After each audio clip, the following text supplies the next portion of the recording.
अस्सलाम वालेकुम रहमतुल्लाहि व बरकातुहू। आज हमारी एक्सरसाइज है, सॉरी स्क्रीन शेयरिंग में कर लो। आज हमारी एक्सरसाइज है 6.2।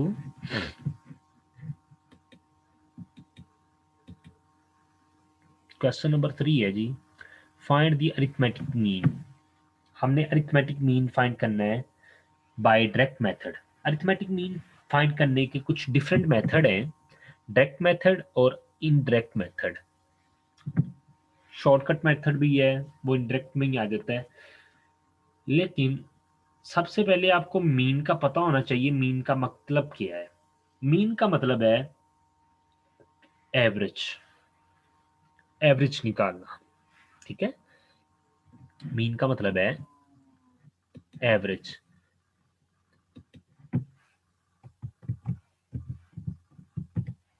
एवरेज, अच्छा जी। अक्सर आपने देखा होगा जब क्लास के अंदर मैम टेस्ट लेती है तो वो कहती है जी एवरेज आपके स्टूडेंट के इतने मार्क्स आए हैं, यानी कि एवरेज वो बता देती है कि इतने तकरीबन मार्क्स आए हैं। अक्सर आपसे भी जब आप पास होते हैं तो आपकी मम्मा या पापा आपसे पूछते हैं बेटा आपके कितनी क्या एवरेज रही है आपकी। आप अगर मैथ्स के शौकीन हैं तो आप मैथ्स देखते हैं तो आपको ये भी पता होगा कि आप पूछते हैं जी एवरेज कितना स्कोर की है या कितना का एवरेज स्कोर हो जाएगा। ठीक है ना। मीन्स बेसिकली डाटा जो दिया होता है उसकी सिंगल वैल्यू होती है। मीन्स मीन जो होता है ना ये सिंगल वैल्यू हमें प्रोवाइड करता है। तो अब हम देख लेते हैं कि मीन किस तरह फाइंड किया जाता है। सबसे पहले तो आपको मैंने, अगर ग्रुप डाटे का और अनग्रुप डाटे का कंसेप्ट आपको नहीं है तो आप मेरी पीछे वाली वीडियो जो मैंने प्रीवियस लेक्चर अपलोड की है उसको देखें और वहां से आप समझें कि ग्रुप डाटे की कैसे आइडेंटिफिकेशन होती है और अनग्रुप डाटे की कैसे होती है। आज हम देखेंगे कि अनग्रुप डाटे का मीन किस तरह फाइंड किया जाता है। अनग्रुप डाटे का मीन्स किस तरह फाइंड किया जाता है विद डायरेक्ट मेथड। ठीक है, डायरेक्ट मेथड के जरिए। ठीक है जी, अभी हम सोल्व करते हैं। मेरे पास ये डाटा दिया गया हुआ है, कोई भी डाटा दिया होगा, लाजमी नहीं यही है, और भी कोई डाटा दिया है, लेकिन ये क्वेश्चन नंबर 3 है 10th क्लास का, तो इसके अंदर डाटा ये दिया हुआ है। अब इसका हमने फाइंड करनी है इसकी एवरेज। ठीक है, इसका फार्मूला है x bar is equal to summation x over n. X bar is equal to summation x over n. X bar से मुराद है mean, M E A, mean. Mean की सिंबल है एक्स बार। आपने ये बात याद रखनी है, जब भी एक्स बार लिखा हो उससे मुराद होता है मीन। अच्छा जी, मीन का फार्मूला है समीशन एक्स ओवर एन। ये जो साइन है, ये वाली साइन का नेम है समीशन। इसको हम समीशन भी कहते हैं, इस साइन को समीशन भी कहते हैं और सिग्मा भी कहते हैं। इसका मतलब होता है ऐड करना।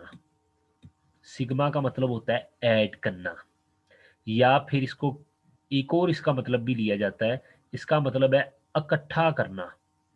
ठीक है, इकट्ठा करना, सबको जमा करना, जिसको हम कहते हैं। ठीक है,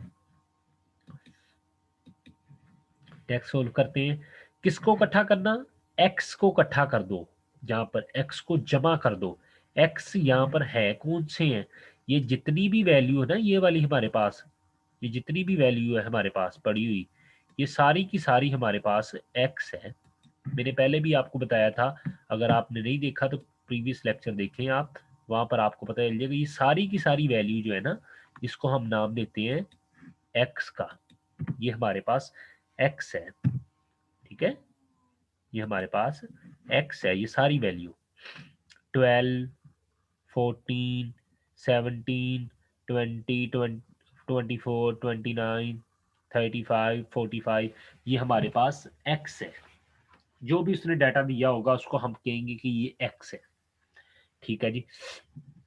अब ये जो हमारे पास डाटा दिया हुआ है ये एक्स है, तो इसको हमने क्या करना है जी, इसको हमने इकट्ठा करना है, प्लस करना है। सिग्मा का मतलब मैंने आपको बताया था ना, प्लस करना है। चले जी हम इसको इकट्ठा कर देते हैं जी।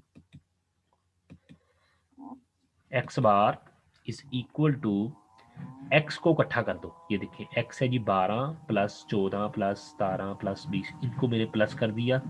एन से मुराद है कितनी तादाद है इनकी, नंबर्स कितने हैं, 1 2 3 4 5 6 7 8, ये 8 नंबर है तो मैंने यहाँ पर 8 लिख दिया।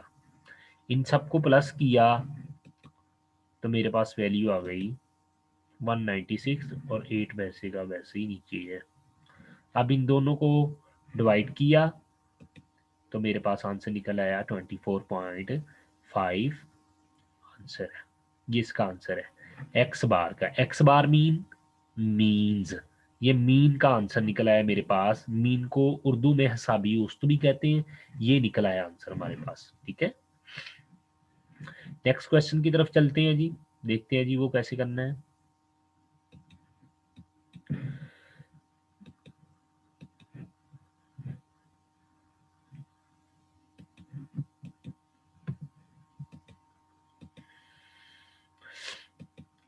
फाइंड अरिथमेटिक मीन, ये हमारे पास डाटा दिया गया हुआ है, इसका भी हमने अरिथमेटिक मीन फाइंड करना है। सेम वैसे ही है, ये हमारे पास सारे का सारा एक्स है, ये वाला सारे का सारा हमारे पास एक्स है, सॉरी ये सारा हमारे पास एक्स है, एक्स है जी ये हमारे पास, ठीक है। हमारे पास फार्मूला हमें पता है समीशन एक्स ओवर एन, हमने वही फार्मूला लिखा यहाँ पर, x bar is equal to summation x over n. अब हमें ये भी पता है समीशन एक्स का मतलब ये है कि सबको जमा कर दो, ये देखिए हमने जमा कर दिया। एन से मुराद एन कितने नंबर हैं, 7 है, तो इनको ऐड किया और ये देखिए हमारा आंसर निकल आया।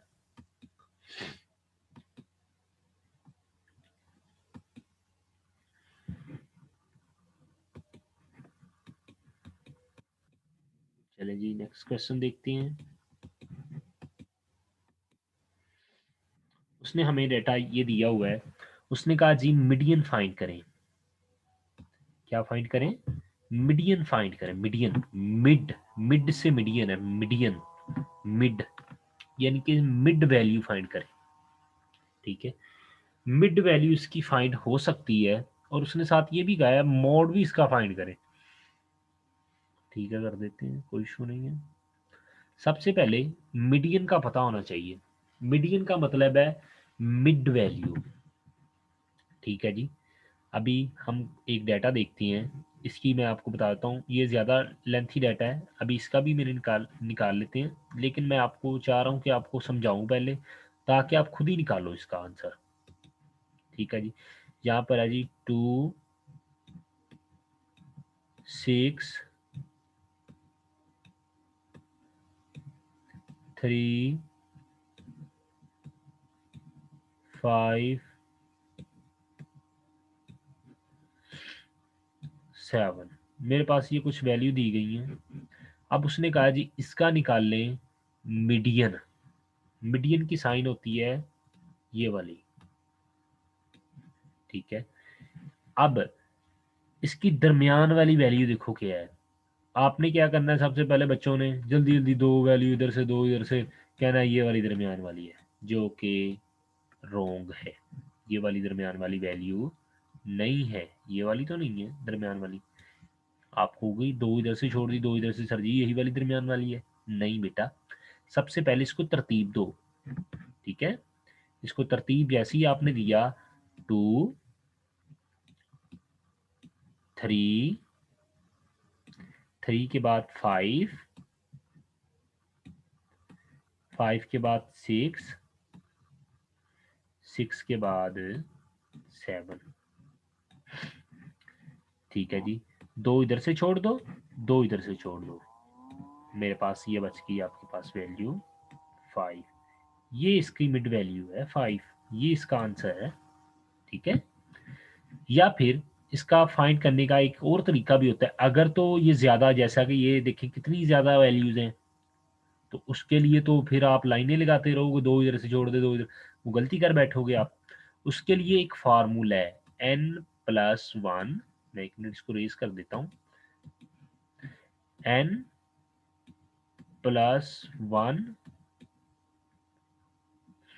Divided by 2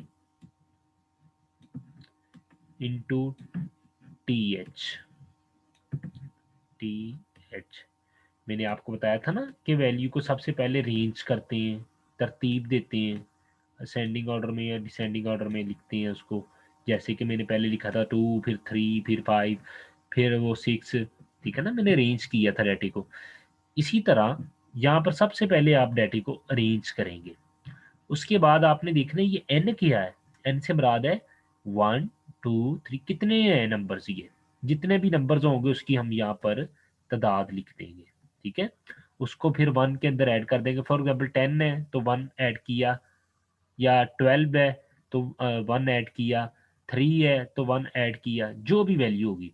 for example n से मुराद है यहाँ पर 3 वैल्यूज हैं ये वाली, तो इसके अंदर 1 ऐड किया तो 4 हो गया। 4 डिवाइडेड बाई 2 इंटू th यहाँ पे लाजमी लिखना है, ठीक है। th ये 2 से कट गया, 2 बार 4, 2th 2th, यानी कि सेकंड वैल्यू। th का मतलब ये है सेकंड वैल्यू। अब जो भी डाटा तरतीब दिया होगा, ये डाटे को भी तरतीब नहीं दिया हुआ, ये डाटे को तरतीब नहीं दिया अभी। जब भी डाटे को तरतीब देंगे जो भी वैल्यू आएगी वो हमारा आंसर होगा। चलें जी, अभी इसको सॉल्व कर लेते हैं ये वाले क्वेश्चन को, फिर हम अपने नेक्स्ट क्वेश्चन की तरफ जाएंगे। अच्छा जी, अरेंज किया जी डाटे को। सबसे पहले मैंने डाटे को अरेंज किया जी, अरेंजमेंट ऑफ दी डाटा, ठीक है जी। 2 3 3 3 3, देन ये देखिए जी। उसके बाद ये मैंने फार्मूला लिख दिया। अब आप बोलेंगे हमें तो n+1 डिवाइडेड बाई 2 वाला फार्मूला सिखाया था, ठीक है। अब इसके दो तरीके कार हैं, इसके दो मेथड हैं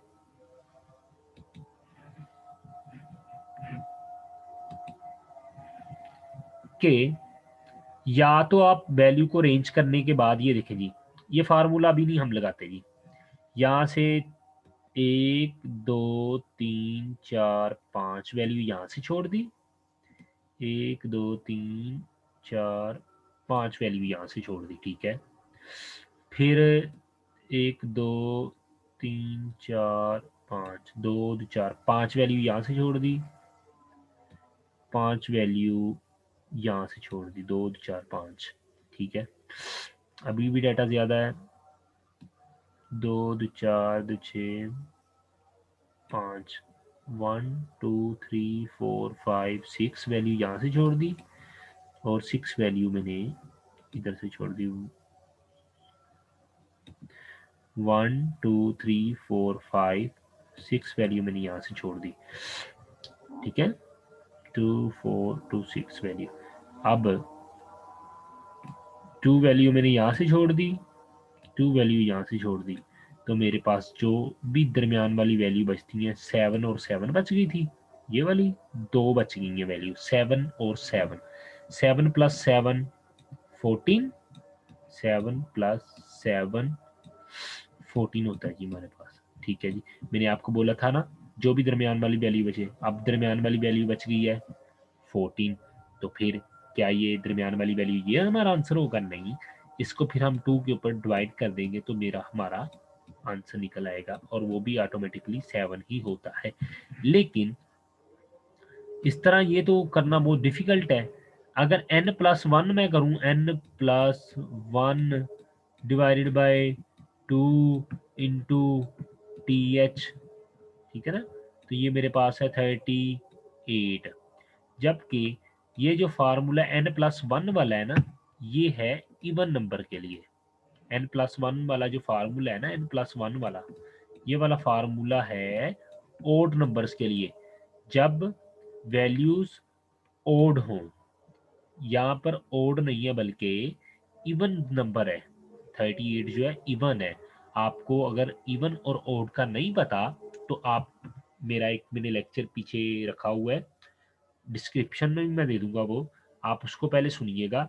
इवन और ओड नंबर को आप किस तरह यानी कि एक्सेप्ट कर सकते हैं कि इवन नंबर कौन से हैं और ओड नंबर कौन से हैं। तो आपको पता है 38 है, ये इवन नंबर है।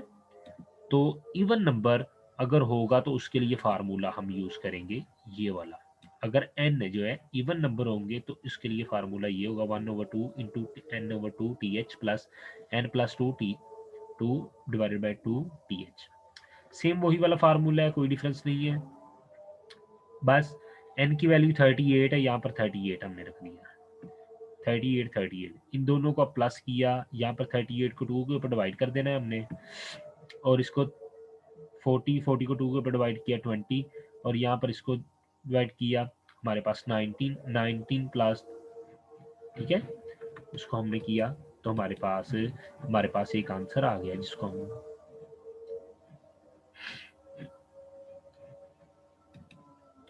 ये देखेंगे x बार 1/2 19 प्लस 20, यानी कि 19 वैल्यू और 20 वैल्यू। अब हम यहाँ से देखते हैं कि हमारे पास 19 वैल्यू कौन सी है, ठीक है, और उसको 2 के ऊपर डिवाइड भी करना है। 19 वैल्यू सबसे पहले देखेंगे कौन सी है जी मेरे पास। 1 2 3 4 5 6 7 8 9 10 11 12 13 14 15 16 17 18 19 20, ये दोनों वैल्यूज हैं मेरे पास, 19 और 20, ठीक है। 90 भी 7 है और 20 भी 7 है। लाजमी नहीं है कि हर मर्तबा सवाल के अंदर वो दोनों वैल्यू सेम ही दे, डिफरेंस भी हो सकती हैं। यहाँ पर फिलहाल 19 वैल्यू 7 है, 20 वैल्यू भी 7 है, इन दोनों को प्लस करो, ठीक है, ब्रैकेट, और 2 के ऊपर 1/2 के ऊपर डिवाइड कर दो। जैसे ही हमने डिवाइड किया तो हमारे पास आंसर आ जाएगा 7, sorry,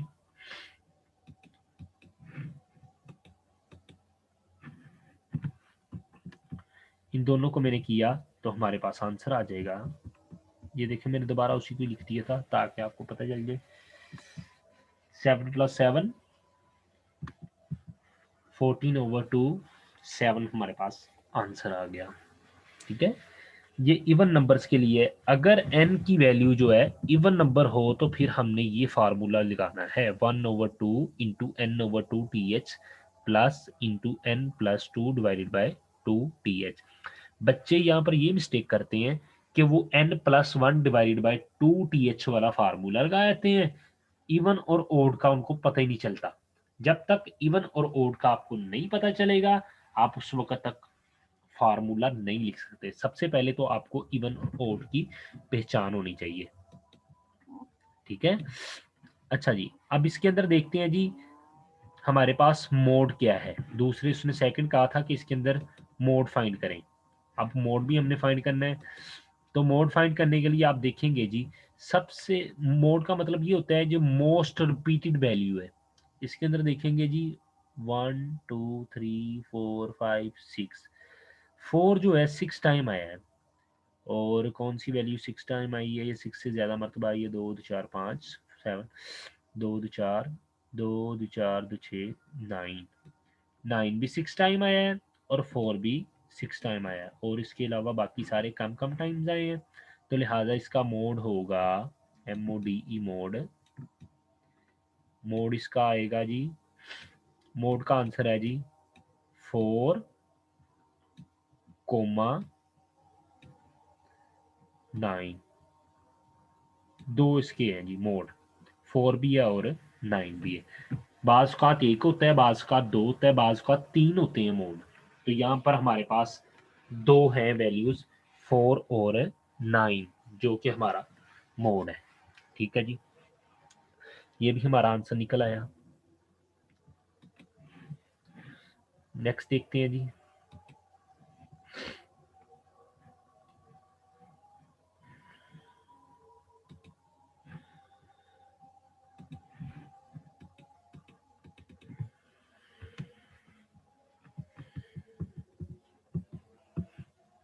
question number 11. On vacation trip, family bought 21.3 liter of petrol at 39.90. उसने कहा जी कुछ शरारती बच्चों का ट्रिप था स्कूल का, वो जा रहे थे तो उन्होंने क्या किया जी, पेट्रोल लिया 21.3 लीटर। कितने पैसों का लिया? पेट्रोल की कीमत है जी at 39.90 rupees per litre. 1 litre petrol की कीमत 39.90 है। ठीक है, फिर उन्होंने 18.7 लीटर एट, फिर उन्होंने थोड़ा सा आगे कहीं गए होंगे, वो पेट्रोल खत्म हो गया होगा, फिर उन्होंने पेट्रोल लिया 42.90 रुपीज पर लीटर। ठीक है, फिर थोड़ा सा कहीं आगे गए, कहीं ज्यादा लंबा सफर था ना, फिर आगे गए, जहाज का करने वाला सफर था लेकिन उन्होंने किया बस के ऊपर, तो फिर दूसरी मरतबा भी परचेज करना पड़ा और तीसरी मरतबा भी करना पड़ गया 23.5 लीटर एट दिस। अजान का जवाब देख के बाद में इंशाल्लाह मीटिंग को स्टार्ट करते हैं।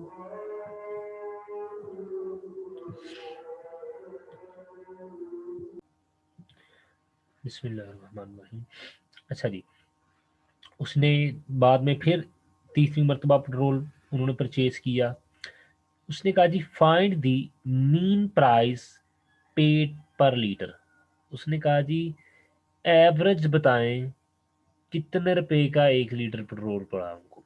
39 रुपये, 39.90 का भी उन्होंने लिया, 18 रुपये का भी लिया और 42 के हिसाब से भी लिया। उन्होंने इस हिसाब से पेट्रोल लिया। उन्होंने कहा जी बताएं जी कितने का पेट्रोल पड़ा उनको 1 लीटर। ठीक है, अभी निकाल लेते हैं। पहले उन्होंने लिया कितने लीटर पेट्रोल लिया? 21.3 लीटर। फिर उन्होंने लिया 39.90 लीटर, 39.90 लीटर पेट्रोल। फिर उन्होंने लिया 23.5 लीटर्स और इनकी साथ ही उन्होंने पर लीटर प्राइस भी बताई हुई है। ठीक है, हम इसको देख लेते हैं जी। सबसे पहले मैं देखता हूँ जी वेट कितना कितना लिया। 21, 18.7 और 23.5 ये मेरा वेट है, यानी कि इन्ने इन्ने लीटर लिया। कितना पेट्रोल का वजन था, इतना इतना था, लीटर्स में था ना, ये लिया था जी मैंने, वो लिख दिया वेट इट साइड पे। प्राइस क्या है जी? 21.3 की प्राइस है 39.90, 18.7 की प्राइस है 42.90 और 3.5 की है जी 40.90। ये उसने प्राइस खुद ही हमें बताई हुई है। ठीक है जी, अब हमने क्या करना है जी, इनको मल्टीप्लाई करना है जी। कितने का टोटल पेट्रोल पड़ा जी? जो 21.3 पेट्रोल उसने 39 रुपये के हिसाब से लिया ना, इन दोनों को मल्टीप्लाई किया तो वो 849 रुपये का पड़ा है जी 21 लीटर पेट्रोल। ठीक है, इसी तरह 18.7 लीटर पेट्रोल जो 42 रुपये के हिसाब से लिया है वो 802 रुपये का उसने लिया था जी। फिर 40 रुपये के हिसाब से जो लिया है वो 961 रुपये का बना था। ठीक है, अब हमने क्या निकालना है जी, ये बताना है तकरीबन कितने रुपए का 1 लीटर पड़ा है। अक्सर कहते नहीं एवरेज दसो कितने रुपए का पिया। अब वो हमने एवरेज बतानी है उसको कि कितने का हमें पेट्रोल पड़ा है। ठीक है जी, हमने वेट का भी वैसे का वैसे ही ऐड कर लिया, वेट को भी, समीशन इसका डब्ल्यू निकाल लिया, यानी कि तीनों को ऐड कर लिया, मेरे पास निकला 63.5। और मैंने इन दोनों को मल्टीप्लाई करके बाद में मेरे सिग्मा समीशन डब्ल्यू निकाल लिया, यानी कि इन तीनों को भी बाद में वैल्यू को जमा कर लिया तो मेरे पास ये आंसर निकल आया 26.26 13.25। अब हमारे पास फार्मूला है निकालने का, एवरेज निकालने का फार्मूला है मीन या average price is equal to, average price को हम एक्स बार या मीन भी कहते हैं। ठीक है, is equal to summation W X over summation W, यानी कि टोटल पेमेंट हमने जो की है डिवाइडेड बाय टोटल लीटर, कितने लीटर हमने पेट्रोल लिया जी, वो हमने नीचे लिख दिया। ठीक है, इन दोनों को जैसे ही डिवाइड किया तो हमारे पास आंसर निकल आया। टोटल पेमेंट हमने की थी जी 2613.25 डिवाइडेड बाय हमने कितना टोटल लीटर कितने लिया जी 63.5 लीटर हमने कुल पेट्रोल लिया है। इनको डिवाइड किया तो हमारे पास 41.15 रुपीज पर लीटर तकरीबन पड़ा है पेट्रोल। ठीक है, 12th क्वेश्चन भी देखते हैं हम। Calculate simple moving average of 3 year from the following data. उसने डाटा दिया हुआ है ईयर और वैल्यू, 2001 में ये है, 2002 में ये है, 2003 सोन 2010 में ये है और ये वैल्यू। उसने कहा जी आपने क्या फाइंड करना है जी, simple moving 3 year from the data. आपने सिर्फ 3 ईयर की कैलकुलेशन करनी है, सिंपलिंग, सिंपल आपने, कोई इसमें नहीं है, आपने 3 साल की निकालनी है एवरेज। उसका निकालने का मेथड ये है, आपने सबसे पहले ईयर लिखना है एक साइड पे, दूसरे साइड पर वैल्यू लिख देनी है, 2 कॉलम बन गए, और तीसरा वह कॉलम आपने बनाना है टोटल का, जिसमें आपने टोटल करना है। ठीक है, ये देख लें मैंने बनाया हुआ है ईयर वैल्यू, और यहाँ पर 3 ईयर जो मैंने लिखा है इसको आप टोटल भी कह सकते हैं और वैसे भी कह सकते हैं। ठीक है, 3 ईयर भी कह सकते हैं, टोटल भी कह सकते हैं, कोई इशू नहीं है। अच्छा जी, सबसे पहली जो है ना ये वाली वैल्यू, इसको आपने ब्लैंक छोड़ देना है। ठीक है, और बाद में आपने 3 ईयर का क्योंकि टोटल करना है, तो आपने इन 3 वैल्यू को टोटल करना है। ठीक है, इन 3 वैल्यू को मैं भी आपको बताता हूँ, इन 3 वैल्यू को आपने इन 3 वैल्यू को टोटल करना है। इन 3 वैल्यू को जब भी आपने टोटल किया तो आपके पास ये वाला आंसर निकला है, सॉरी, आपके पास ये आंसर निकला है। ठीक है, बाद में आपने ये आंसर निकला है, बस आपने इसको लिख दिया यहाँ पर। देन आपने ऊपर वाली को छोड़ देना है और इन 3 को फिर कर देना है। इन 3 को करोगे तो आपके पास आंसर ये वाला निकलेगा। ठीक है,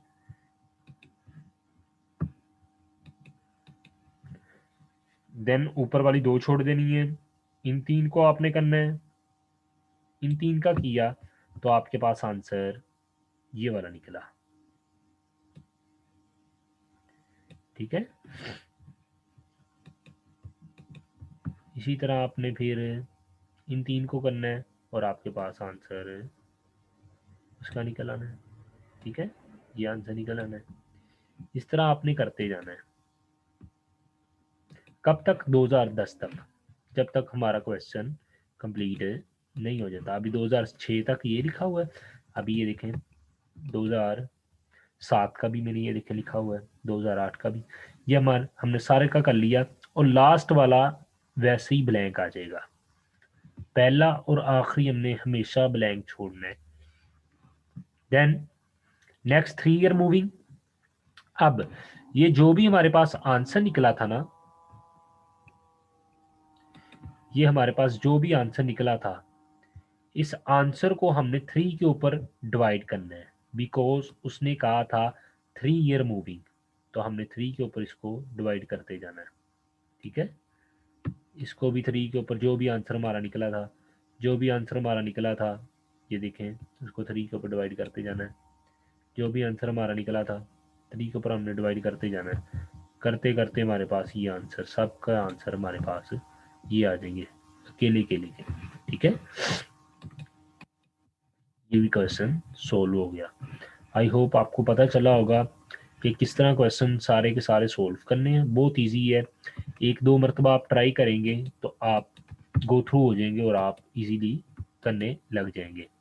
अगर आपको क्वेश्चन की समझ नहीं लगी तो आप कमेंट कर सकते हैं, इंशाल्लाह मैं आपको बता दूंगा। बाकी अल मदीना अकेडमी में आप आके जब मर्जी आप समझ सकते हैं, फ्री ऑफ कॉस्ट। और अगर आपको समझ लग गई है तो काइंडली आप चैनल को सब्सक्राइब लाजमी कीजिएगा, ताकि हम न्यू वीडियो बनाएं आपके लिए। उससे हम गुम होते हैं कि आप हमारा चैनल सब्सक्राइब कर रहे हैं, देख रहे हैं, तो हम फिर आगे नेक्स्ट वीडियो भी इंशाल्लाह बनाएंगे।